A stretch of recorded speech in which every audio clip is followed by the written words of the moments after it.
मृतक के परिजनों को तृणमूल कांग्रेस की तरफ से मिली आर्थिक सहायता।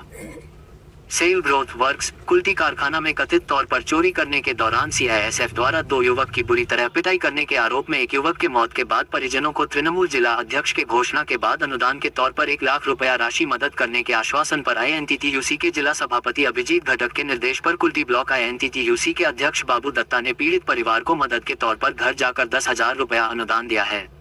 उन्होंने बताया कि बाकी की राशि तकरीबन 5 से 6 दिनों में सौंप दी जाएगी। उन्होंने आरोप लगाया कि घटना के बाद भाजपा की ओर से पहले पीड़ित के मुआवजा दिलाने को लेकर धरना दिया गया। बाद में उच्च नेतृत्व का फोन आते ही धरना उठा दिया गया। आरोप है कि केंद्र की सीआईएसएफ की बर्बरता को लेकर दिखावे के लिए भाजपा के लोग ही धरना दे रहे हैं, जबकि आंदोलन को मुकाम तक पहुंचने के लिए तृणमूल की ओर से आंदोलन तीव्र रूप से किया गया तथा तृणमूल पीड़ित परिवार के साथ है। अनुदान की राशि देते समय बाबू दत्ता के साथ तृणमूल कांग्रेस यूथ के उपाध्यक्ष भोलू खान और अमित यादव उपस्थित थे। আপনারা জানেন যে কালকে কুল্টি কারখানাতে একটা বহুত বড় একটা ঘটনা ঘটেছিল সিআইএসএফ দ্বারা। দুটো ছেলেকে এত বর্বরভাবে মেরেছিল, যার মধ্যে একজন মারা গেছে স্পটে।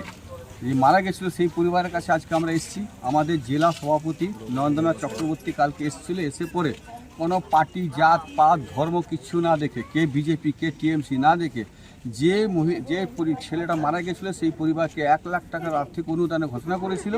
আর 50,000 টাকা যে গম্ভীরভাবে আহত হয়েছে হসপিটালে মৃত্যুর সাথে শয্যাশায়ী, তার জন্য 50,000 টাকা ঘোষণা করা হয়েছে। আমাদের নেতৃত্ব মানে কথা রাখে, কাজ করে, তো সেটা কাল কথা দিয়েছিল, আজকে কাজ করে দেখিয়েছে। আজকে আমরা একটা 10,000 টাকা অনুদান, যেহেতু মরদেহ এখন এদের আসবে, এদের কাজ কমে লাগবে, খুবই গরিব পরিবারের, সেটাকে দেখে পরে কোনোরকমভাবে জোগাড় করে আর্থিক সাহায্য 10,000 টাকা দেওয়া হলো। আর 1 সপ্তাহের মধ্যে বাকি টাকাটা এদের হাতে দিয়ে দেওয়া হবে।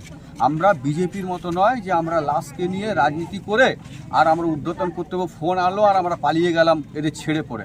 আমরা শেষ পর্যন্ত দেখে ছাড়নেওয়ালা টিএমসি পার্টি হচ্ছে এই পার্টি, যারা এদের আর্থিক সাহায্য বলে নেয়, যাতে আগামী দিনে জল সে জল আমাদের উচ্চ নেতৃত্ব, আমাদের জেলার আইনটি সভাপতি অভিজিৎ ঘটকদা, তিনি ঊর্ধ্বতন কর্তৃপক্ষের সঙ্গে কথা বলে এদের বাড়ির একজনকে চাকরি মানে কন্ট্রাকচুয়াল চাকরি এবং যে আর্থিক অনুদানটা সেটাও আমাদের দেওয়া হচ্ছে।